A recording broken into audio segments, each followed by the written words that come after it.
云哥，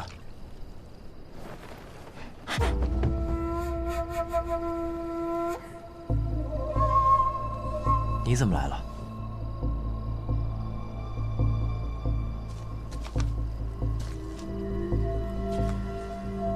我不是说了晚上见吗？我不是也说了，我晚上没空吗？还有，你怎么知道我在这儿？你和叶云情同手足，你若回天启要做的第一件事，定是来看我的。这些事情都是师父告诉你的。你现在可以相信了吧？我真的是受如仙之托来帮你的。你还有别的要求吗？听说你酿的酒很好喝，我教你内功，你送我美酒，如何？一言为定。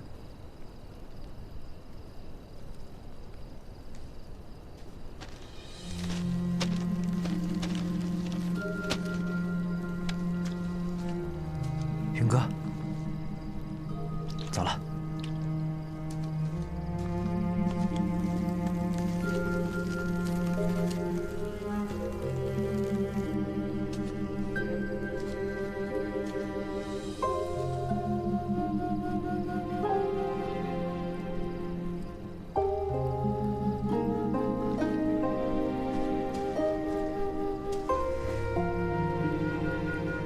父亲，母亲，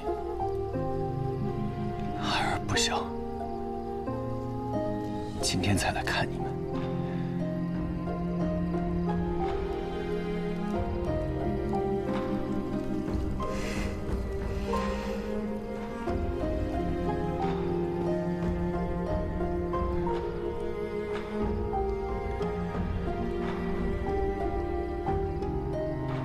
我从前跟你们说，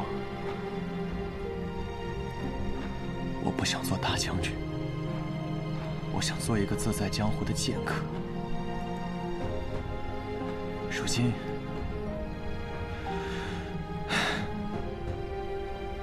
我也算完成了一半。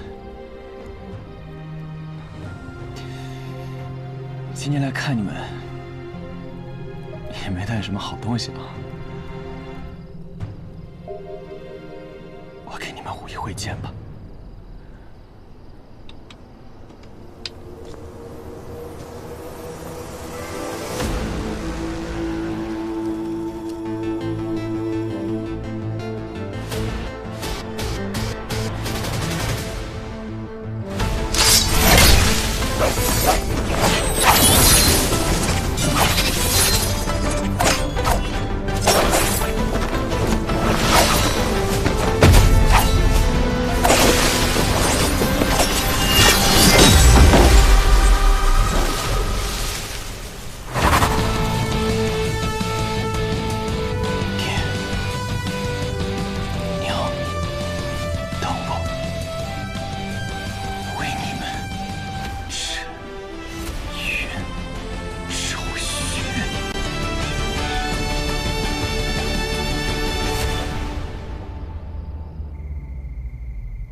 来吧，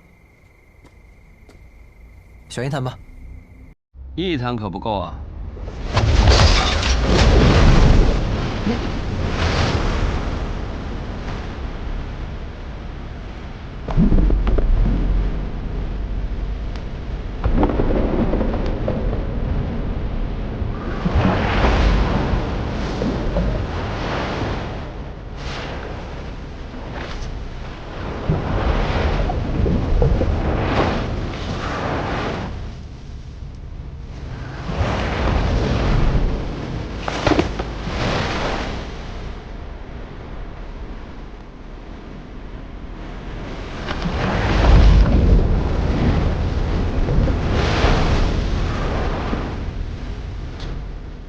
这是什么语啊？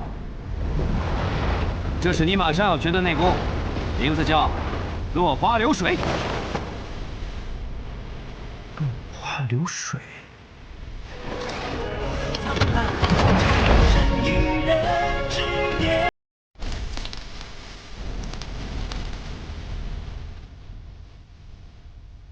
看来那个人就是白日里潜入学堂之人。好俊秀的功夫，你怎么还有心思欣赏别人的武功啊？百里东军这一进城就被各路人马全部给盯上了。不行，我得去看看。确实是好酒，只可惜得浪费一二了。有暗器，老秦，我们去干他。有什么暗器？不过就是一滴酒罢了。放心吧，来人没有恶意，他刚刚已经与我们打过招呼了。什么意思啊？你认识他？不是，你认识他？你怎么不告诉我？你为什么不告诉我？他是谁？百里东军是我带来的，你怎么比我还着急啊？来人是白小堂堂主姬若风，他与如仙有一段旧缘，愿意教百里东军如仙的秋水诀。不然真的让东军跟着你学你们雷门那憨劲儿十足的内功心法，我10年也考不上学堂啊！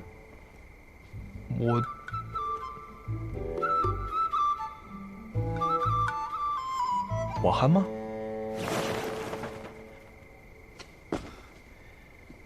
以后我每来一日，你就送我5坛酒，如何？哎，你不要太过分了啊！酒没了可以再酿，可学堂大考若是败了，就没有下一次机会了。唉，看来我酿的酒实在是太好喝了呀！来吧，虽然没有多少时间了，但如果是你，就一定没有问题。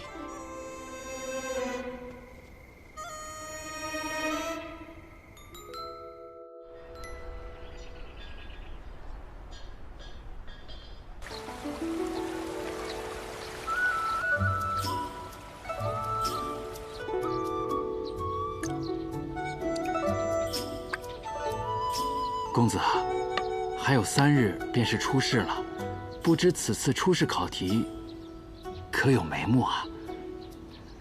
你不是也说了吗？3日之后才是出试，急什么？我不着急，我着什么急啊？我就是觉得我们是不是……怎么，大家不敢来问我，所以去逼问你，对不对？这1天3、4趟的问，谁都吃不消啊。往年出试考题，那都是提前7日便会放出一些风声，难道这次你真的要等到最后1日再公布啊？最后1日公布，不才是正常的吗？怎么，学堂现在都这么厚脸皮了？提前泄露考题，已经成了不成文的规定。哎呀，6月呀，这初试又决定不了最终的结果，初试完了还有一个中试。中试可是几10年不变的1队打1队，这才是真正考究实力的地方。初试嘛，不过就是让各家公子拿个好兆头回家去的。别这么较真，6月。琢磨公子说的对，更何况以6月公子的才学，就算是提前告诉大家考题，没有点真材实料，也是不行的。就是，废话那么多干什么？还下不下？哎，不下了。反正我也下不赢你。我就说嘛，今天怎么突然之间跑来找我下棋，自取其辱？原来你也是来套题的。嗨，那我不是带来一个备考的兄弟吗？再说了，往年出试的题目，我10几天前我都能知道。谁让这次主考官是你啊？哎，挺好，特别好。所以我这不亲自登门拜访了吗？那我若非要最后1天公布呢？那行，看来以后每一年的主考官都会是你喽。你威胁我？对，我就威胁你，怎么着？你也知道我这个人嘴巴特别碎，我就每天跑到师傅那儿去吹耳边风，我就告诉他，哎呀，6月当主考官特别好，让他给你做主考官吧。他听烦了，他就会同意了，你就年复一年，1年又1年的做主考官，1年再1年。算我怕你了。嘿嘿。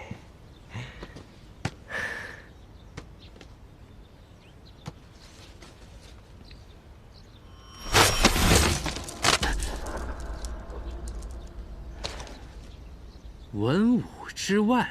啊？没错，就是文武之外。世间大考分为文武两类，但文武之外呢，有那么多有趣的东西，所以呢，我既不考文，也不考武。只要文武之外有能令我折服的东西，这初试我就让他通过。这还不说呢，可这文武之外到底要考什么呀？你要知道，我们学堂要的不仅仅是文武双绝的人，还有有趣的。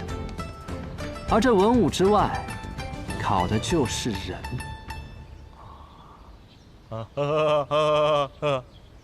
哎呀，柳月呀，柳月，你这可是给我开了个后门啊！你可别给我扣帽子，我说的可都是肺腑之言，和你带来的那位兄弟，半毛钱关系都没有。懂。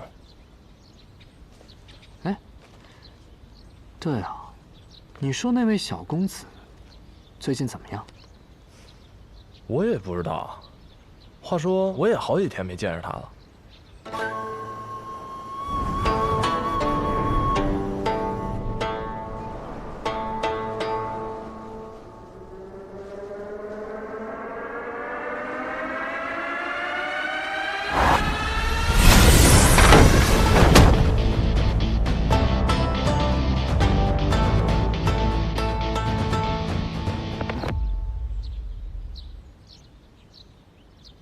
哎呀，叔父，有了内力就是不一样啊，感觉全身都暖洋洋的。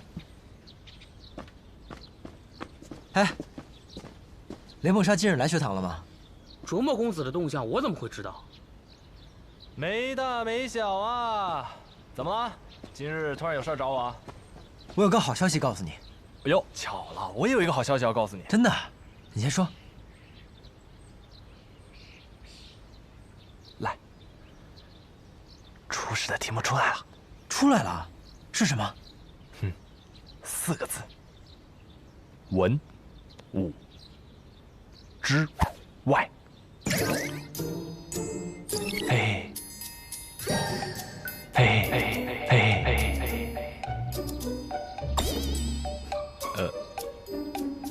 你怎么了？你这高兴傻了？这表情。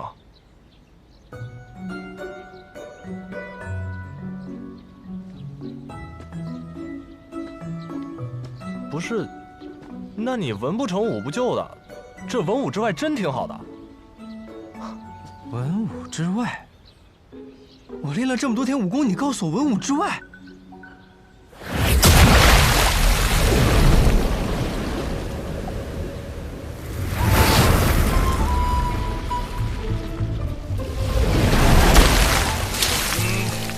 去你的文武之外！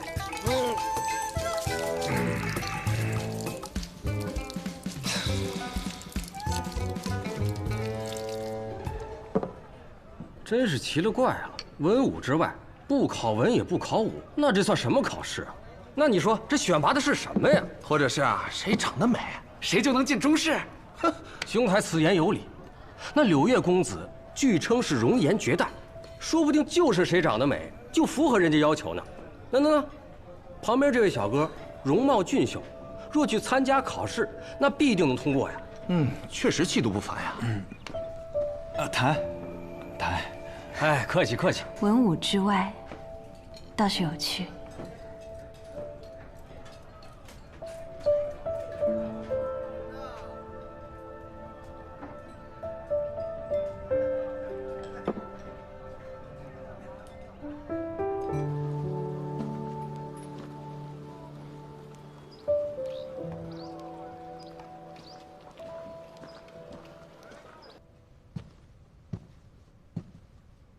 这位小姐，冬日要到了，本店新进了一批布料。老板，帮我做套衣服，很急，我3日内就要。好。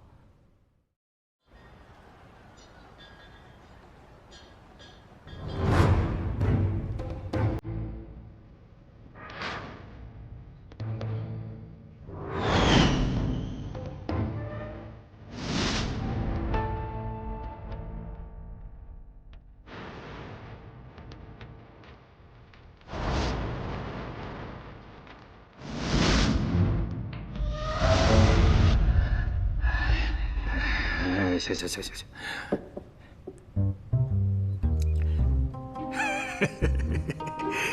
六月公子啊，特立独行啊！我还是第一次听说啊，把学堂大考放在我的赌坊里。所谓大考，其实和赌没什么区别。愿闻其详。很多人苦学10年，为的就是大考的这一刻。这或许是他们人生中发挥最好的一刻，亦或许是发挥失常、再无挽留之地的一刻。赌博呢，也是如此。不上到赌桌的那一刻，谁都不知道会发生什么；而上了赌桌，这胜负才刚刚开始。精辟！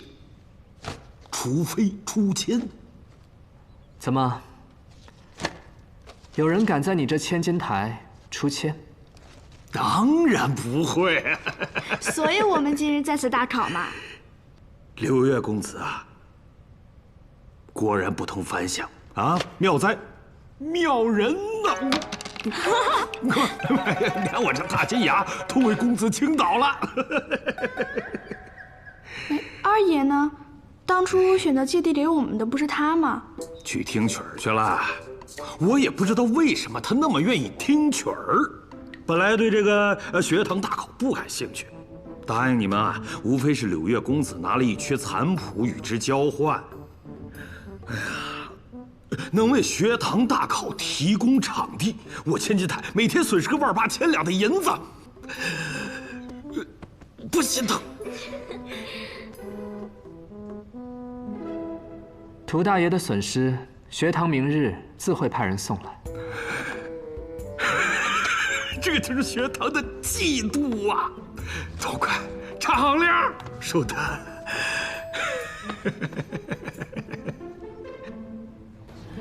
加油！加油！加油！加油！加油！加油！加油！加油！可以了！加油！加油！哎呦，输了啊！是会的，没问题的。小爷百里东军驾到！相信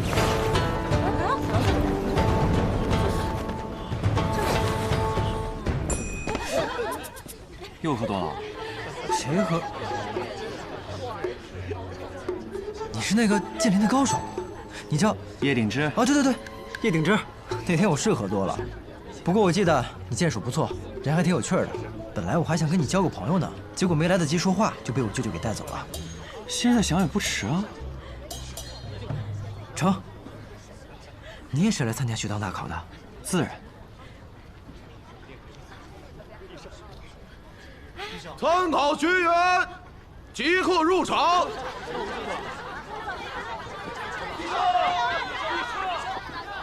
走吧。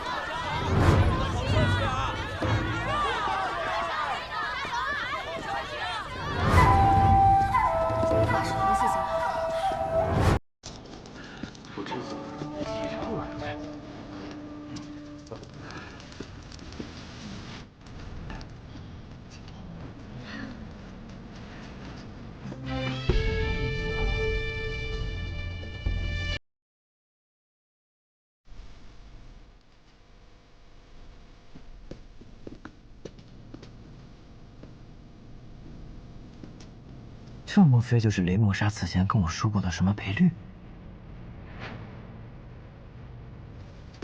啊，这是什么？这我知道，这是千金台设的赌局，看今天谁才是大考的魁首。哦，这是什么意思啊？那我名字后面这1000什么意思？是不是数字越大越厉害？你想什么呢？数字越大，说明看好你的人越少，你的赔率也就越高。这个时候呢，如果有人押你1两银子，你得了魁首，他就会赢1000两。但是呢，机会小啊，没人愿意去冒这个险。像我就不一样了，我是热门人选，押我的人可多了，所以我的赔率就不。竟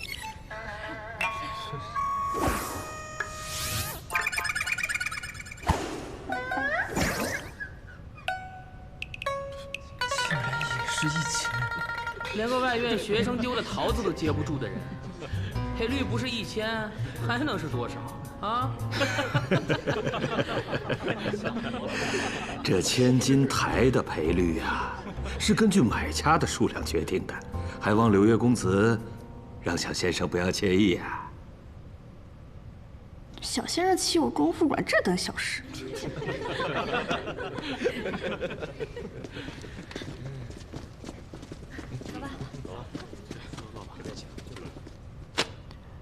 开始吧。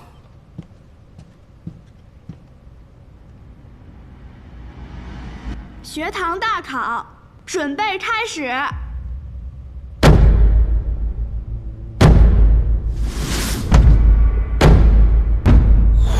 所谓文武之外，便是请诸位在文和武之外，展露一下自己在其他方面令人惊艳的特长。时间为6个时辰，在这6个时辰内，如果有人觉得自己可以交卷了，告诉我们你要展露的是什么，我们呢便会派出相应的考官来进行考验。若通过了考验，即可进入中试。每位考生都配有一名助考士，诸位可以让自己的助考士去千金台外取展示才艺所需要的东西，可有异议？大家不是都已经知道了吗？还问我们有没有异议？若说有异议，还有用吗？这傻小子，没有用。开考吧。开场。倒有些午时3刻即刻行刑的意思。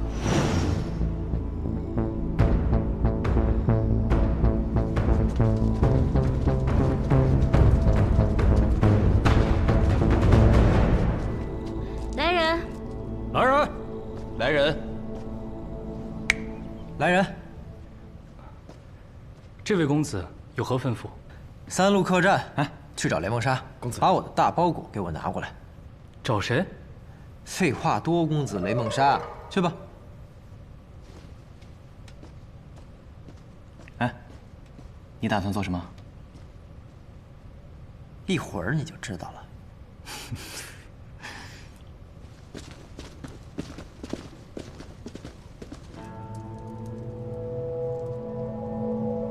王爷，助考师都已经出发了。也不知道这群人里有没有能助本王登临大宝之人。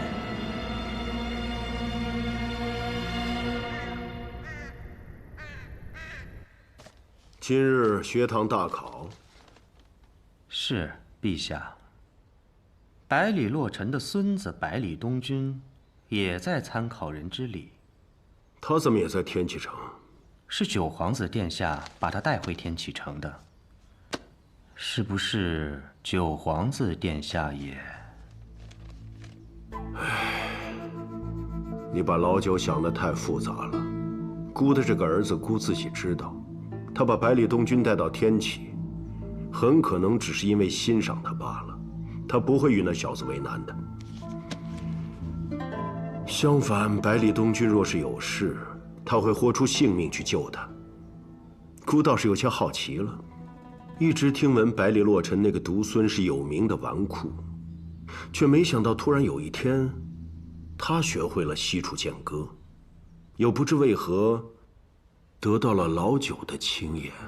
陛下似乎很欣赏九皇子殿下。多嘴了。奴才惶恐。学堂大考还有哪位皇子去了？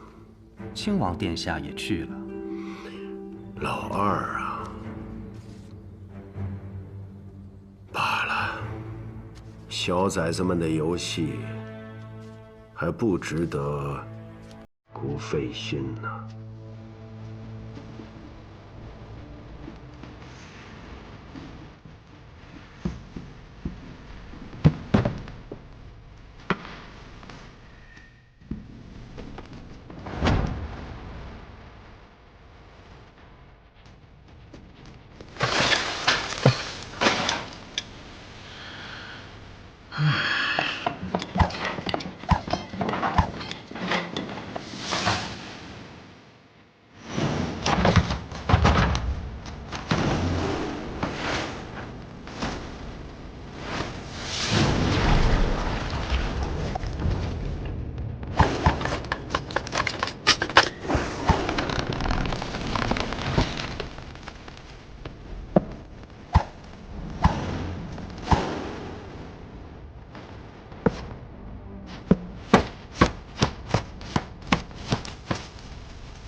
考官，我要交卷。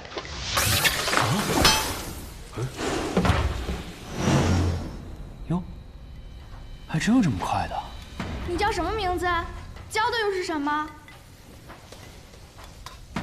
在下白衣门段白衣，自幼研习骑术。这文武之外，在下要教的就是骑术。可以，请公子赐教。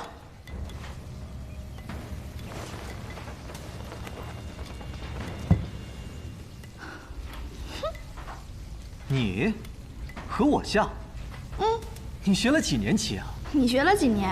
我7岁开始学棋，至今得有17年了。我3岁开始学习，至今也有7年，差不多嘛。来吧。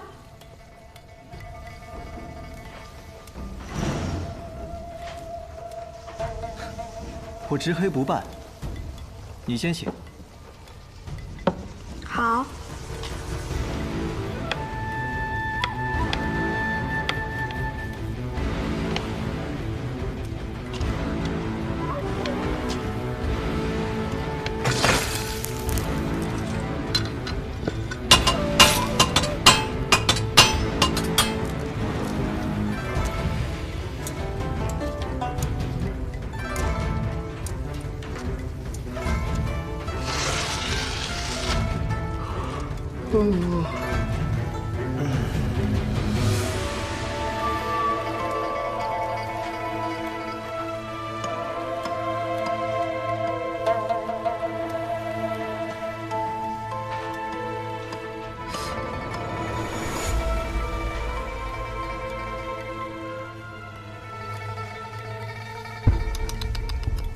还精通骑术，连个小童都下不过。能在灵素执黑下坚持这么久，说是精通，不足为过。11年苦修，我竟败给区区一个小童。看似下的是棋，实则展露的是心。一味刚猛，长风一蛇，你的棋艺很好，但你败给灵素，或许是因为你许久未败。倒是天天败。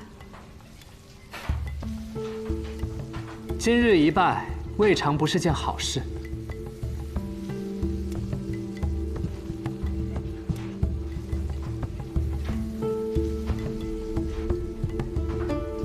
段白衣，记下了。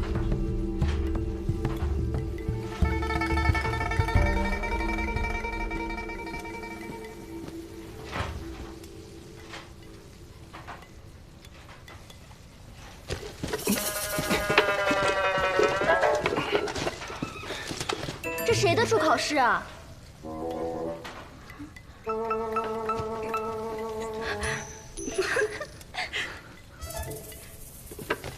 这谁的出考试啊？是准备在初试上表演睡觉吗？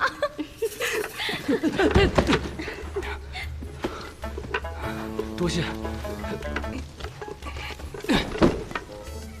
原来是他呀！什么都不会，睡觉再合适不过了。怎么，你还真像他们说的，打算在这睡一觉啊？是啊，不过你怎么跟他们一样没见识啊？你还真信呐？玩笑，玩笑。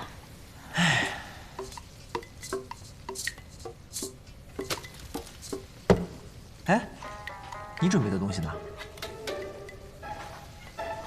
来了。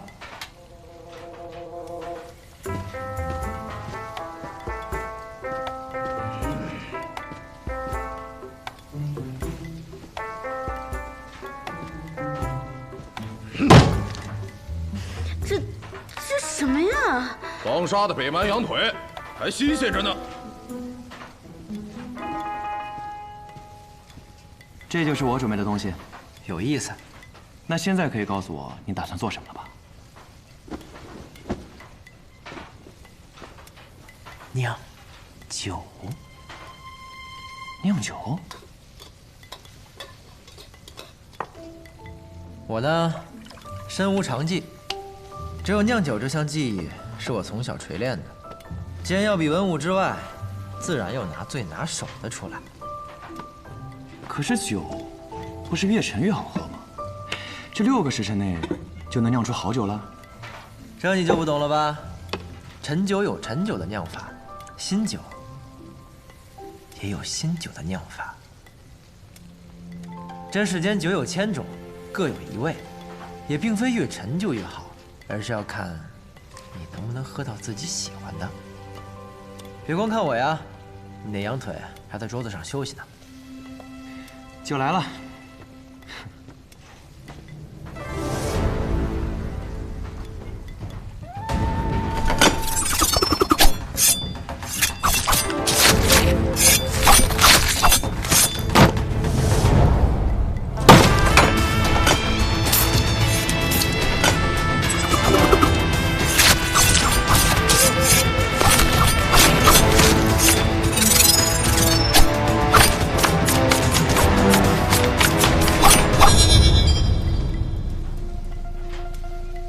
此人不错。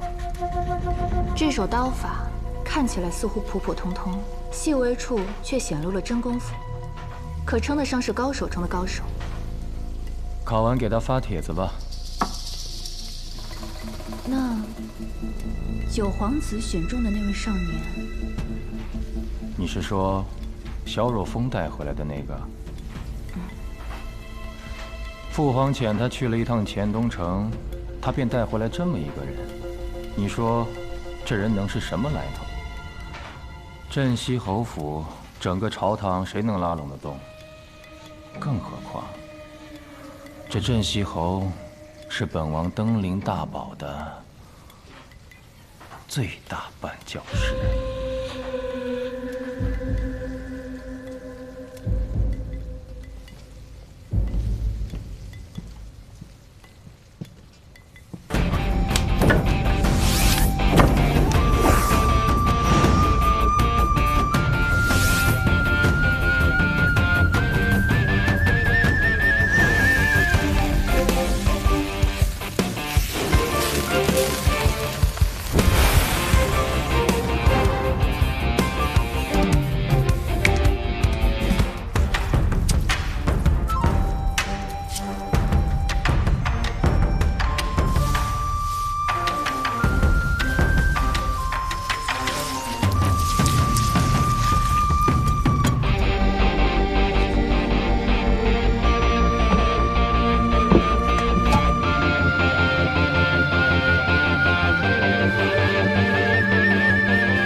嚯，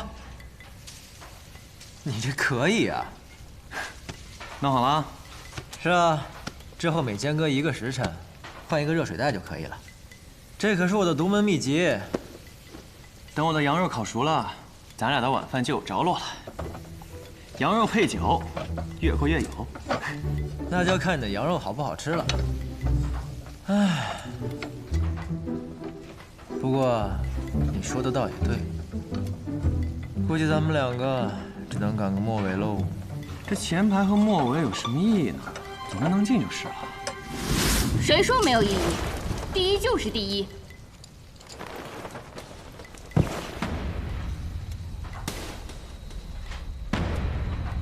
考官，我要交卷。何人？考什么？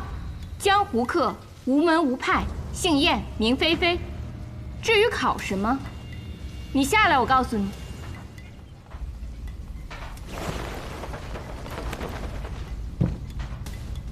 考什么？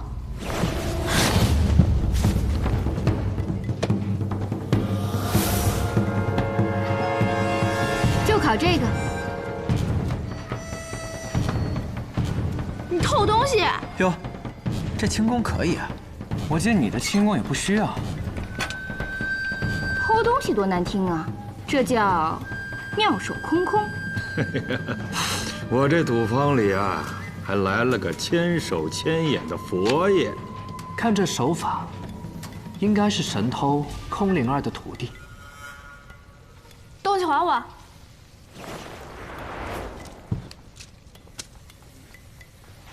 敢问这位童子，我这可算是过了出世。既然你要展露的是这手妙手空空之术，那么我便不是你的考官。三秦，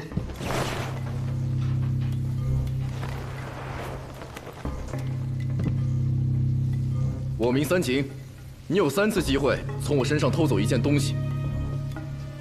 我怎么确定你身上有没有东西啊？那就靠本事来确定。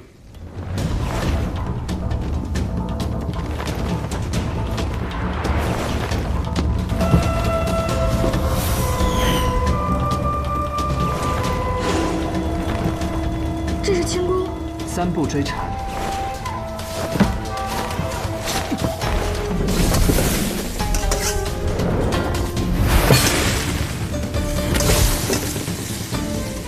若是这样，还算是文武之外吗？轻功算不算武功？我记得我看过一个叫《明月》的画本，里面有位剑客给一个轻功高手说过一句话：轻功不代表武功。巧了，我却也看过。不过后来那个轻功高手也回了他一句话：但是速度代表了我和你的距离。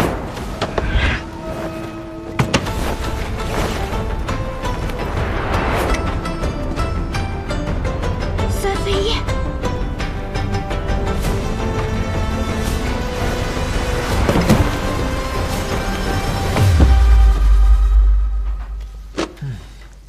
小心点喽。抱歉，抱歉。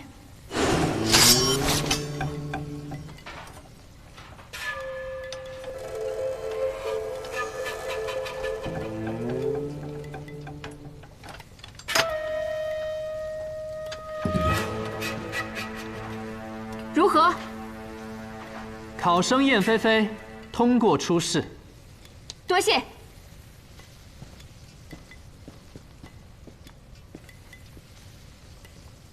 还有，考官，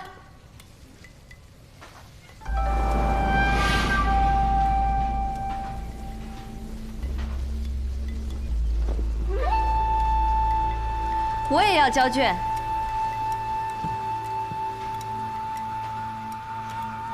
何人？考什么？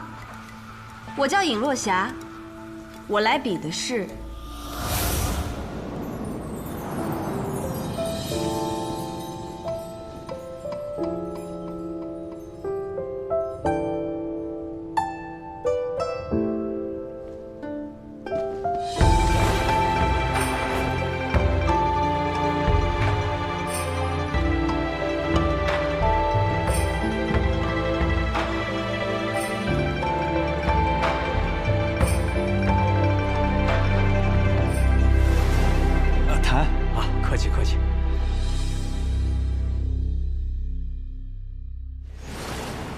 有趣，此人竟是换了个身份。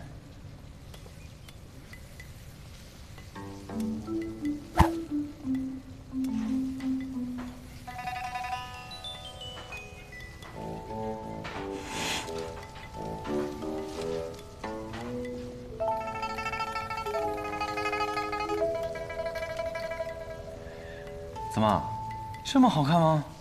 看傻了都。不是。我怎么看他的眼睛那么眼熟？